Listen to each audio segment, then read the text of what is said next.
Merci. La parole est au président Christian Jacob. Merci, Monsieur le Président. Monsieur le Premier ministre, savez-vous ce qu'est un sentiment d'abaissement et d'humiliation qui résulte d'une atteinte à l'honneur et à la dignité? Ce sentiment, c'est la définition de la honte. Cette honte que vous dites ressentir à l'égard du Président de la République. Imaginez une seconde, Monsieur le Premier ministre, que j'ai osé évoquer, comme tous les Français l'éprouvent, cette honte qu'inspirent les comportements du Président de la République. Vous vous seriez drapé dans votre vertu, invoquant le manque de respect de la fonction présidentielle, les attaques personnelles et indignes à l'égard du Président de la République française, un débat et une opposition qui ne seraient pas à la hauteur.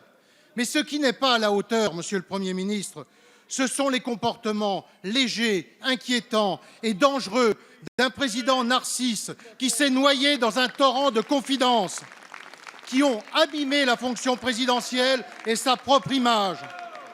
Ce qui n'est pas à la hauteur, c'est un président qui dévoile des opérations classées secret défense, y compris des attentats ciblés.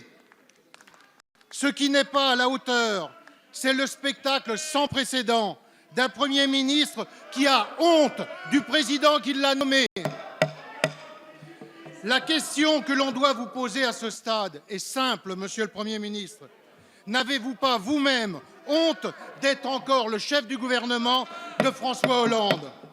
Car si vous pensez réellement ce que vous avez dit, vous auriez dû démissionner. C'est le minimum de cohérence que l'on attend d'un homme politique qui se revendique de ne pas se taire et de nommer les choses. Mais pour cela, Monsieur le Premier ministre, il ne s'agit pas de faire des phrases, il faut avoir du courage. Et une fois de plus, je crains que vous ne soyez plus fort dans le verbe que dans l'action. La parole est à Monsieur le Premier ministre Manuel Valls. Monsieur le Président Jacob, c'est vrai que nous sommes à un rendez-vous important qui s'ouvre, celui qui va compter pour le destin du pays, l'élection présidentielle. Votre famille politique est d'ailleurs en train de préparer ce rendez-vous. Et c'est l'occasion, en effet, à la fois de faire le bilan, de comparer, et puis d'ouvrir des perspectives. De faire le bilan, et nous avons déjà eu l'occasion de le dire encore ces derniers jours, la semaine dernière, sur la politique économique, sur les chiffres du chômage, même s'il faut rester modeste sur ce sujet-là, mais enfin, ce sont 90 000 chômeurs de moins depuis le début de l'année. C'est l'occasion de faire le point. La première partie de la loi de finances a été votée sur les baisses d'impôts concernant les classes moyennes et les couches populaires. Le PLFSS va être voté, donc c'est l'occasion de rappeler, parce que nous avons travaillé avec la majorité sur cette mesure qui concerne les retraités et la CSG. C'est l'occasion de dire qu'un État fort, un État qui, digne de ce nom, est capable d'évacuer dans des conditions de dignité, d'humanité, en même temps de fermeté, la lande, la jungle de Calais. C'est l'occasion, encore une fois, de dire, face au malaise des policiers, ce que nous avons fait en faveur de la police et de la gendarmerie, parce que vous ne l'aviez pas fait.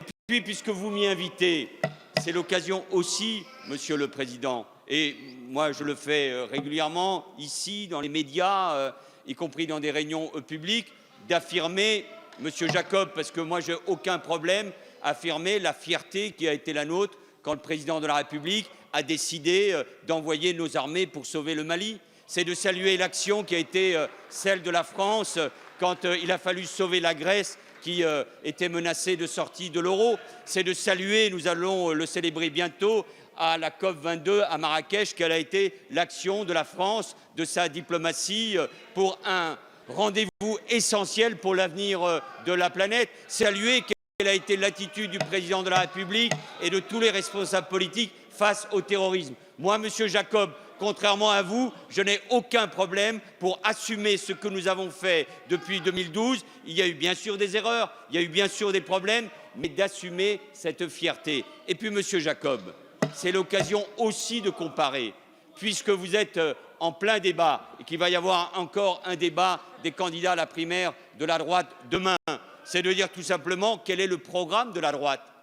Supprimer l'ISF, supprimer 300 000 ou à 700 000 fonctionnaires selon les programmes, c'est de ramener la retraite à 65 ans, ce qui veut dire concrètement un départ à la retraite pour ceux à 70 ans quand on souhaiterait une retraite à taux plein.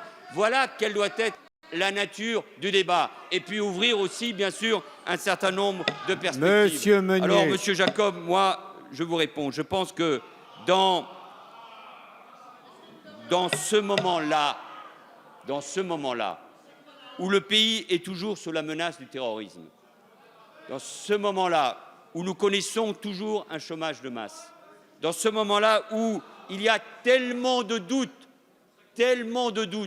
sur la parole publique et le débat qui est en train de se dérouler et les attaques, par exemple, à l'égard de François Bayrou ne rehaussent pas, me semble-t-il, le débat. Oui, mais à chaque fois, donc, Monsieur Jacob, au lieu de rigoler, au lieu d'interpeller, au lieu de mettre en cause, moi, à ma place, comme chef du gouvernement, je souhaite tout simplement qu'il y ait de la dignité et que le problème des responsables publics, quels qu'ils soient, c'est de redonner de la fierté et de l'espérance.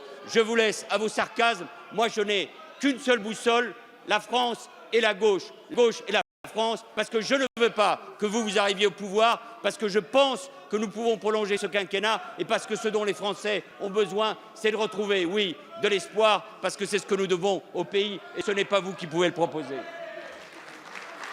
Merci, Monsieur le Premier ministre.